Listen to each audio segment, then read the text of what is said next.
Saudara-saudari, umat beriman yang terkasih di dalam Tuhan kita Yesus Kristus, mari kita kembali dalam permenungan singkat kita pada hari ini, hari Sabtu tanggal 9 November tahun 2024, dan Gereja Katolik pada hari ini merayakan pesta pemberkatan Gereja Basilik Lateran. Basilik Agung ini didirikan oleh Kaisar Konstantinus Agung, putra Santa Helena, pada tahun 324. Dalam konteks sejarah gereja Kristen, basilik ini merupakan basilik agung yang pertama yang melambangkan kemerdekaan dan perdamaian di dalam gereja setelah 3 abad lebih berada di dalam penghambatan dan penganiayaan kaisar-kaisar Romawi yang kafir. Pemberkatannya yang kita peringati pada hari ini merupakan peringatan akan kemerdekaan dan perdamaian itu. Memang sejak zaman para rasul, sudah ada tempat-tempat berkumpul untuk merayakan Ekaristi serta mendengarkan firman Tuhan. Namun, karena ketentraman gereja selalu diselingi dengan aksi-aksi pengejaran dan penganiayaan terhadap jemaat Kristen, maka gereja-gereja pada waktu itu hanyalah berupa sebuah ruangan di dalam rumah-rumah tinggal orang Kristen. Selama berkobarnya penganiayaan, upacara-upacara keagamaan biasanya dirayakan di katakombe-katakombe, yaitu kuburan bawah tanah di luar kota. Ketika Kaisar Konstantinus bertobat dan mengumumkan Edik Milan pada tahun 303, ia memusatkan perhatiannya pada pembangunan gereja-gereja yang indah. Karena salah satu isi dari Edik Milan adalah menjadikan agama Kristen sebagai agama negara.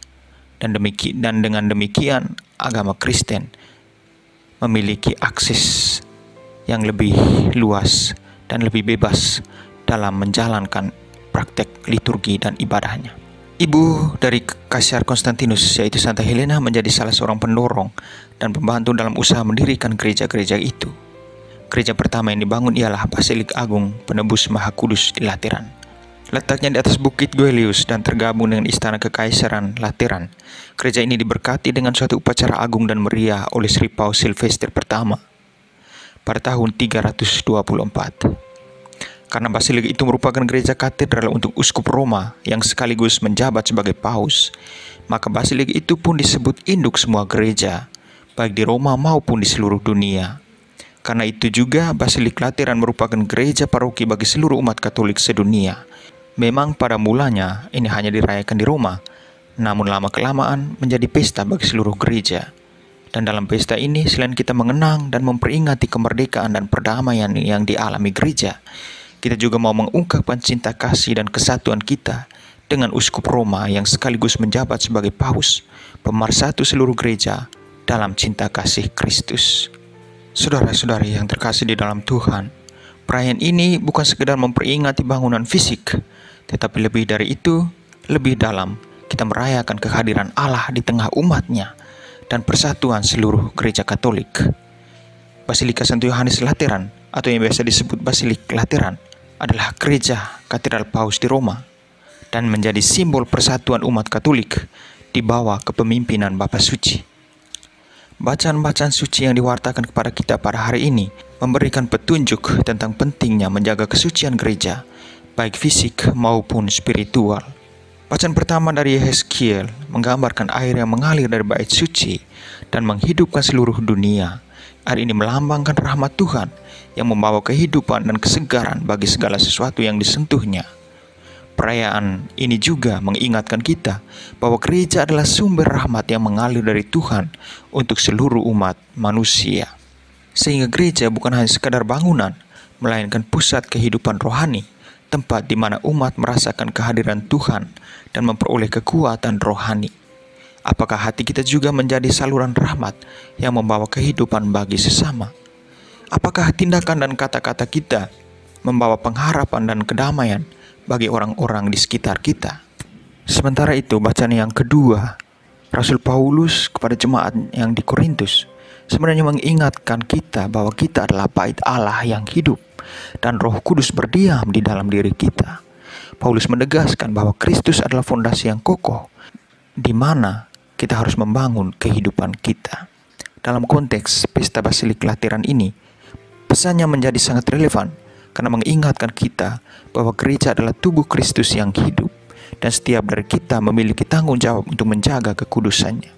Bukan hanya bangunan fisik gereja yang harus dirawat, tetapi juga hati kita yang merupakan tempat kediaman Allah. Bagaimana kita merawat hati kita sebagai bait Allah yang hidup? Apakah kita menjaga kesucian hati, memupuk kasih, dan menciptakan kedamaian di dalam diri kita? Pada akhirnya, Injil Yohanes menampilkan peristiwa Yesus mengusir para pedagang dari bait Allah.